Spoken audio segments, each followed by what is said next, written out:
الحمد لله والصلاة والسلام على رسول الله وعلى آله والصحابة وبعد السلام عليكم ورحمة الله وبركاته. إذا ما زلنا في بيان هذه القاعدة العظيمة من قواعد العبودية من أصول العبادة أن الله تعالى يعبد بالحب والخوف والرجاء جميعا، بالخوف والحب والرجاء جميعا، وعبادته ببعضها دون بعض ضلال. Nous avions dit, parmi les grandes règles, des règles de l'asservissement, il y a le fait qu'Allah subhanahu wa ta'ala doit être adoré avec amour, crainte et espoir. Les trois à la fois sont requis. Amour, crainte et espoir. Les trois sont nécessaires. Et l'adoration d'Allah au moyen de certains de ses sentiments au détriment d'autres est un égarement. Nous sommes toujours donc dans le discours relatif à l'amour d'Allah subhanahu wa ta'ala. Il dit ici, il est facile de prétendre aimer Allah subhanahu wa ta'ala. Mais il est plus difficile de s'attirer l'amour d'Allah subhanahu wa ta'ala. Tout un chacun peut dire qu'il aime Allah.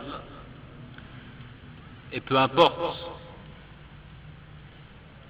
l'essentiel est qu'effectivement, il soit aimé d'Allah.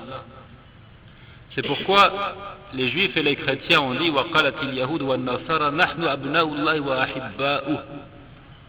les juifs et les chrétiens ont dit nous sommes les fils d'Allah et ses bien-aimés.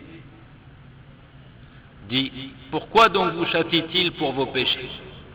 C'est-à-dire si vous étiez réellement ses préférés, si vous étiez réellement bien-aimé d'Allah, il ne vous aurait pas châtié. Voyons donc quels sont les signes de l'amour d'Allah pour son serviteur. Min alamati hubbillahi ta'ala lil 'abdi awwalan al-ibtila. Notons que certains confondent le châtiment et la mise à l'épreuve. Le châtiment c'est une chose, la mise à l'épreuve en est une autre. Lorsqu'Allah aime son serviteur, il l'éprouve. Donc parmi les signes de l'amour d'Allah pour le serviteur, il y a en tête de liste al-ibtila, la mise à l'épreuve. فعن أنس بن مالك رضي الله عنه عن النبي صلى الله عليه وسلم إن عظم الجزاء مع عظم البلاء وإن الله تعالى إذا أحب قوما ابتلاهم فمن رضي فله الرضا ومن سخط فله السخط. De Anas ibn Malik, qu'Allah soit satisfait de lui, que le prophète sallallahu alayhi wa sallam a dit la grandeur de la récompense va de pair avec l'intensité de l'épreuve. La grandeur de la récompense, elle va de pair avec l'intensité de l'épreuve. Et si Allah aime un peuple, alors il l'éprouve. Si Allah aime un peuple, alors il le met à l'épreuve. Celui donc qui est satisfait obtiendra la satisfaction, et celui qui se montre insatisfait récoltera le courroux. Et cette mise à l'épreuve, elle varie en intensité en fonction donc de l'intensité de la foi. هذا الابتلاء يكون على قدر الإيمان. فلما سئل رسول الله صلى الله عليه وسلم في الحديث الصحيح أي الناس أشد بلاء قال الأنبياء. قيل ثم من؟ قال الأنبياء ثم الأمثل فالأمثل. يبتلى الرجل على قدر دينه، يعني على قدر إيمانه أو على قدر تمسكه بالدين. فإن كان دينه صلبا اشتد بلاؤه، وإن كان في دينه رقة ابتلي على حسب دينه. فما يبرح البلاء بالعبد حتى يتركه يمشي على الأرض ليس عليه خطيئة. C'est donc une règle. Lorsqu'Allah aime quelqu'un, il l'éprouve. Il faut bien retenir cela. Nous allons citer les signes de l'amour d'Allah pour son serviteur, et tout un chacun fait une introspection, il se pose la question intérieurement de savoir est-ce qu'il est concerné par ces signes, oui ou non.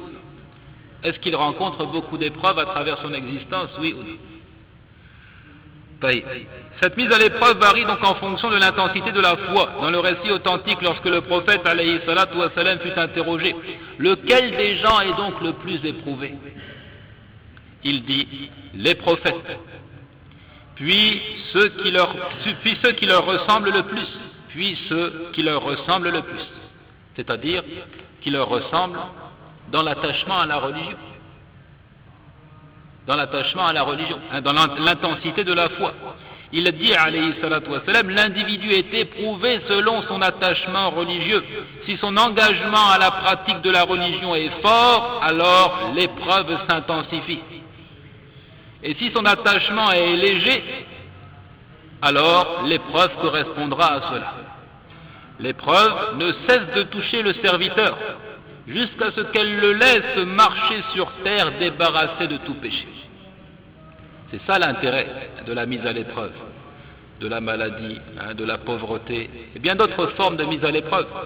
C'est de permettre à l'individu de voir ses fautes expiées alors qu'il est en vie, de sorte qu'il rencontre Allah subhanahu wa ta'ala débarrassé de tout péché. Il n'a plus à rendre compte pour ses fautes. Grâce à l'épreuve, Allah expie les péchés. Il dit, l'épreuve ne cesse de toucher le serviteur jusqu'à ce qu'elle le laisse marcher sur terre, débarrassé de tout péché. قال سبحانه ولنبلونكم بشيء من الخوف والجوع ونقص من الأموال والأنفس والثمرات وبشر الصابرين الذين إذا أصابتهم مصيبة قالوا إن لله وإنا إليه راجعون أولئك عليهم صلوات من ربهم ورحمة وأولئك هم المهتدون. Les versets allant dans ce sens sont très nombreux.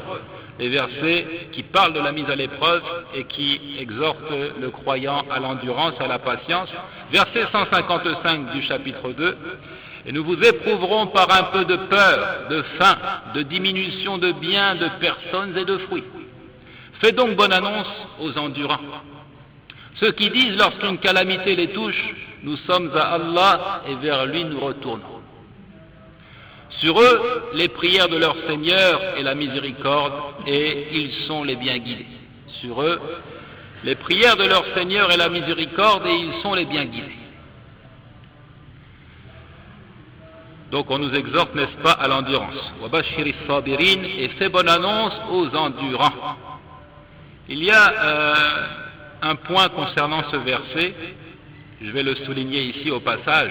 Ulaika alayhim salawatun min rabbihim wa rahma. Allah subhanahu de dire, sur cela les prières de leur Seigneur et la miséricorde. Ce verset il est très intéressant parce que il remet en question la parole de ceux qui disent Salatullahi ala al-abdi rahmatuhu, que la prière d'Allah sur son serviteur signifie la miséricorde. Certains de dire la prière d'Allah sur son serviteur, ça signifie la miséricorde d'Allah pour son serviteur. Or, ce verset-là, il remet en cause cette interprétation parce qu'Allah a fait une nette distinction entre les deux. Sur cela, les prières de leur Seigneur d'une part et la miséricorde d'autre part. Ce qui prouve que la prière d'Allah est autre chose que la miséricorde. Qu'est-ce donc que la prière d'Allah sur son serviteur? La meilleure interprétation donnée et transmise des anciens, c'est Sana'ullahi alayhi fil mala'il a'la. Le fait qu'Allah subhanahu fasse les éloges de son serviteur auprès de la cohorte sublime, auprès des anges rapprochés. Il mentionne son serviteur en bien auprès des anges rapprochés. C'est ça la prière d'Allah sur son serviteur. يكون البلاء أحيانا نتيجة معاصي وذنوب وأحيانا قد يكون الإنسان طائعا لله سائرا على طريق الله المستقيم صالحا إذن لكن يأتيه البلاء فهل هذا عقاب؟ الجواب لا، بل يكون لمحبة الله لعبده، أي أن الله عز وجل قد قدر للعبد أن يصل إلى الدرجة الفلانية في الجنة، وأعمال العبد من الصلاة والصيام والصدقات والدعوة والتعلم لا توصله إلى هذه المرتبة. إذن كيف يرفعه من هذه المرتبة التي بلغها بهذه الأعمال إلى المرتبة التي قدرها له؟ الجواب بالابتلاءات. الجواب بالابتلاء. Quelquefois, dit-il, la mise à l'épreuve est le résultat de l'accomplissement de péchés, de désobéissance. L'individu se voit frappé de calamité parce qu'il désobéit, donc c'est une forme de châtiment. Mais d'autres fois, l'individu est obéissant et pieux, cependant qu'il est grandement éprouvé. Cela signifie-t-il qu'il est également châtié? La réponse est non. On doit faire une distinction, encore une fois, entre le châtiment et la mise à l'épreuve. Cette mise à l'épreuve n'est que le signe de l'amour d'Allah pour son serviteur. Pourquoi donc ces épreuves? Nous avions dit dans ce qui a précédé que ça permet déjà d'expier les fautes. Il dit ici, Allah, dans sa préscience éternelle, a décrété qu'un tel parviendrait aux degrés les plus élevés du paradis. Or, l'ensemble de ses bonnes œuvres, de prière, de jeûne, d'aumône, de prédication, de recherche du savoir, etc., ne lui permettent pas d'atteindre ce degré élevé dans le paradis. Si on fait la somme des bonnes œuvres ici, on se rend compte que non, ça ne vaut pas l'entrée au plus haut du paradis. Et Allah, subhanahu wa ta'ala, a décrété qu'un tel parviendrait aux degrés les plus élevés du paradis. Comment donc lui permettre de les atteindre si ce n'était cette mise à l'épreuve qui constitue, comme nous l'avons dit, un moyen d'expier les fautes, d'éduquer l'âme, de sorte qu'elle fasse preuve d'endurance, de reconnaissance et de pouvoir enfin s'élever sur l'échelle de l'estime portée par Allah à son serviteur et mériter une place de choix dans le paradis. L'individu se voit frappé de maladie, de pauvreté, de famine, il voit mourir ses proches, etc. Il fait faillite et d'autres choses encore, et il supporte tout cela patiemment, de sorte qu'Allah l'élève en degrés qu'il n'aurait pu espérer atteindre sans ces épreuves. Allah l'élève en degrés, des degrés qu'il n'aurait pas pu espérer atteindre sans cette mise à l'épreuve. Tout cela relève donc de la sagesse et même de la miséricorde d'Allah subhanahu wa ta'ala. De la miséricorde d'Allah subhanahu wa ta'ala. Donc les récits allant dans ce sens sont très nombreux, j'en cite quelques-uns. Ma yuridillahu bihi khayran yusib minhu. Le prophète alayhi salatu wa salam dit dans ce qui est authentifié de lui, celui pour qui Allah veut du bien, il l'éprouve. Celui pour qui Allah veut du bien, il l'éprouve.